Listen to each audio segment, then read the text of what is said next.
Normalement, ça marche. Bonjour à tous et bienvenue dans cette vidéo internet qui est assez exceptionnelle. Pourquoi?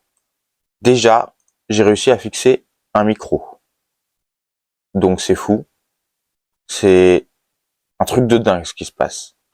Ensuite, j'ai un deuxième bidule pour filmer. Est-ce que c'est utile? Je suis pas sûr, mais j'en ai un. Ensuite, j'ai 100 abonnés sur YouTube. Est-ce que c'est bien? Pas spécialement, parce que c'est que avec les shorts, donc les vidéos longues elles font 3 vues. Mais c'est déjà bien 3 vues. Mais pourquoi c'est un grand jour aujourd'hui? C'est avant tout parce que cette vidéo va parler d'un sujet très intéressant. En effet, nous allons parler d'une figure en calisthénie. Une figure qui est assez peu connue et peu répandue parce qu'il y a très peu de personnes qui l'ont.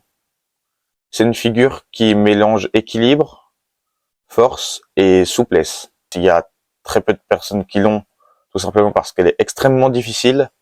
Elle repousse les lois de la physique et de l'univers.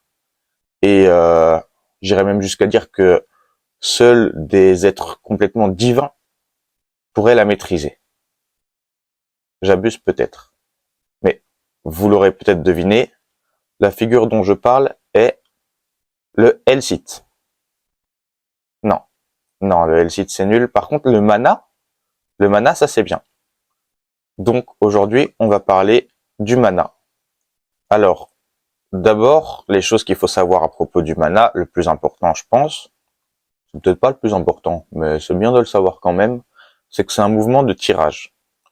Donc c'est assez peu intuitif, parce que tirage, on s'imagine des tractions, ou un front lever à la limite, mais mana, ça y ressemble pas du tout.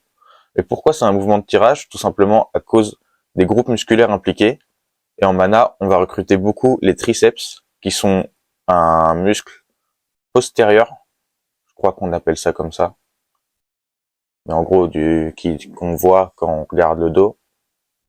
Ouais, ça doit être un truc comme ça. Et du coup, les triceps sont aussi un muscle qu'on recrute beaucoup dans les autres mouvements de tirage comme le front lever, les front lever pull-up, front lever touch, Victorian, etc. Et l'appellation tirage ou poussée ou push-pull, ça se fait pas en fonction de l'esthétique du mouvement, mais en fonction des groupes musculaires impliqués. Sinon, on s'y perd un peu. Donc, première chose à savoir, c'est un mouvement de tirage. Ensuite, c'est un mouvement d'équilibre. Ça, c'est peut-être plus intuitif, mais en gros, en mana, au début, quand on essaie de l'apprendre, on va souvent se casser la gueule. Pourquoi? Parce que quand on essaye de compenser pour pas tomber, on doit pousser sur le bout de ses doigts comme un handstand. Et donc, au départ, oui, ça va recruter de la force, mais pas tant que ça. Et après, ça va surtout être une question d'équilibre pour maintenir la figure et pouvoir la tenir longtemps, ou faire des variations plus avancées. Donc c'est un mouvement de tirage et d'équilibre. Et je sais pas s'il en existe d'autres, des mouvements qui sont tirage et équilibre en même temps. Mais je pense qu'on s'en fiche. En même temps, le mana, c'est un mouvement assez unique, qu'on retrouve pas vraiment de mouvements similaires. Donc c'est assez compliqué à appréhender au début. Et c'est pour ça que cette vidéo est intéressante. Mais alors, si le mana, c'est un mouvement si top que ça, pourquoi personne ne l'a? C'est ça la question, au final.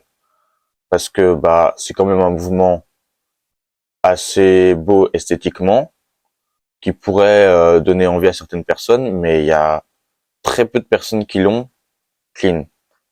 Donc, pourquoi personne n'entraîne ce mouvement? Déjà, parce que justement, il y a très peu de personnes qui l'ont. Donc, il semble pas vraiment possible. Un débutant, quand il apprend des figures, il va se dire front lever, peut-être straddle planche, il va pas penser au mana, puisque même les athlètes les plus forts n'ont pas le mana. Donc, ça donne pas trop envie de s'y mettre parce qu'on se dit que c'est peine perdue. Ensuite, comme je l'ai dit précédemment, c'est un mouvement qui recrute beaucoup la souplesse. Donc il va falloir une assez bonne compression, même si c'est pas le plus important. Il va falloir une bonne mobilité des poignets, surtout quand vous tombez en arrière, parce que bah ça va bien les défoncer. Et surtout une bonne mobilité des épaules pour pouvoir atteindre la position finale. Donc il faut une très bonne ouverture d'épaule. Et donc bah la plupart des athlètes, ils ont la flemme de bosser leur mobilité, leur souplesse tout simplement, et préfèrent se focus sur des autres mouvements plutôt que de passer plus de temps à travailler leur mobilité pour atteindre le mana. Surtout que la mobilité et la souplesse, c'est beaucoup une question de génétique. Donc, si vous pouvez la travailler longtemps sans avoir des bons résultats, et une autre personne pourrait la travailler pas très régulièrement et avoir déjà des très bons résultats et pouvoir atteindre des figures comme le mana. Donc, c'est assez inégal et ça donne pas trop envie de s'y mettre parce qu'on ne sait pas si on en est capable génétiquement parlant. Une autre raison qui pourrait empêcher les gens de se mettre à travailler le mana, c'est que à la base, ils essayent de faire des V-sit ou des I-sit sur barre parallèle. Sauf que, en raison de l'implication musculaire que nécessite le mana, quand on le fait sur barre parallèle, c'est beaucoup plus dur que de le faire au sol avec les mains en supination. Donc, quand les gens, ils essayent de faire un I-sit, par exemple, eh ben, ça demande beaucoup de force, beaucoup de compression, et ça semble déjà super dur. Alors un mana, ils se disent que c'est vraiment impossible. Alors que quand on a un peu d'équilibre sur les mains en supination, un I-sit, ça ne demande quasi pas de force ni de compression. Donc ça semble tout de suite plus atteignable. Sauf que personne n'essaye de travailler le mana, donc personne ne se renseigne et personne ne se rend compte qu'il y a des alternatives bien plus simples que le mana sur barre parallèle, et donc bah personne ne l'entraîne. Une autre chose, c'est que vu que le mana c'est un mouvement d'équilibre, forcément, comme j'ai dit plus tôt, ça implique des chutes.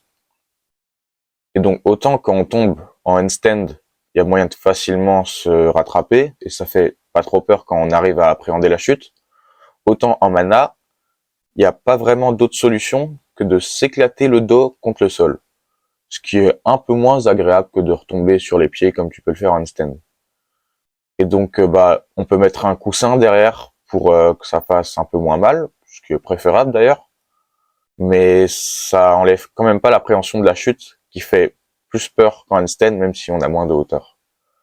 Et donc quand les gens se mettent à apprendre le mana, au départ ils ont pas une très bonne base, ils tombent sur le dos, ils se font mal, ils se disent que c'est super chiant et que c'est un mouvement de merde.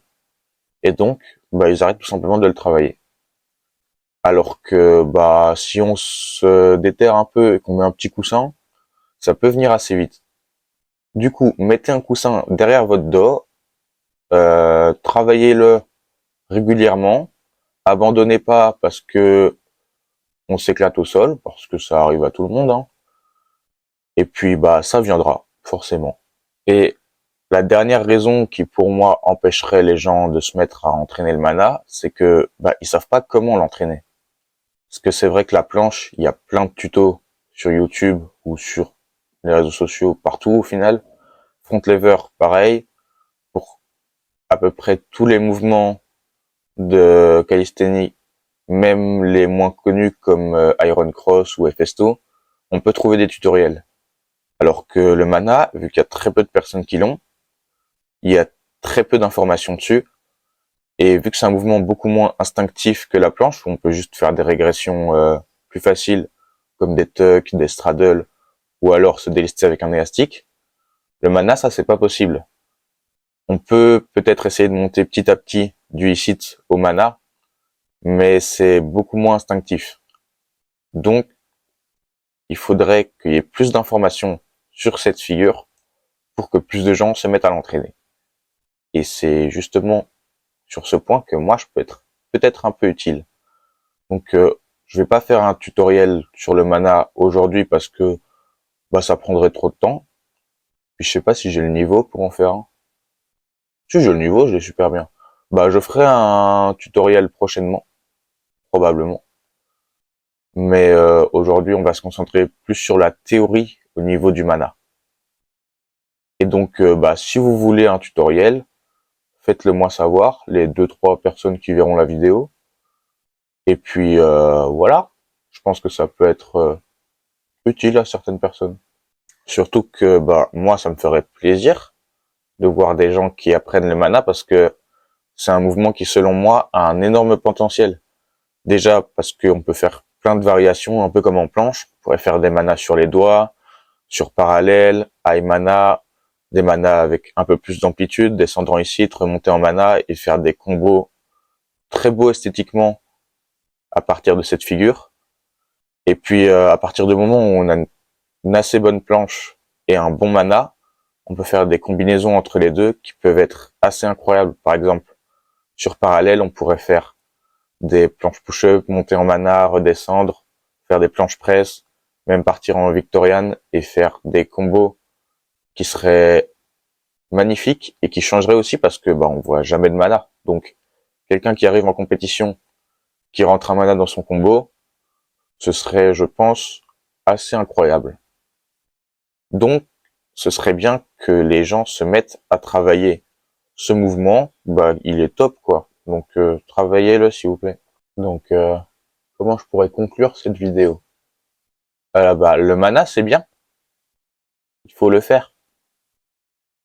Et puis selon moi c'est un mouvement très atteignable parce que bah si on prend mon exemple, je l'ai eu assez clean en environ 2 mois. C'est pas pour me la péter, mais voilà, c'est assez incroyable quand même. Comment ça se fait que j'ai pas d'abonnés? C'est scandaleux, je trouve. Faut faire quelque chose. Bref. Et puis voilà, c'est un mouvement beaucoup trop sous-coté selon moi. Donc n'hésitez pas à tryhard parce que je pense que beaucoup d'athlètes sont largement capables de débloquer un très bon mana s'ils s'en donnent les moyens. Après c'est vrai qu'il y a le facteur génétique qui a plus d'importance que sur des mouvements comme le front lever ou la planche, mais ça vaut la peine d'essayer au moins.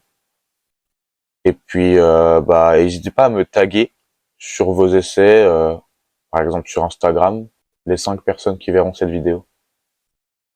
Faut être optimiste. Les 7 personnes qui verront cette vidéo, n'hésitez pas à me taguer dans vos stories si vous essayez le mana. Et puis bah je pense que c'est bon. C'est la fin de la vidéo. Au revoir.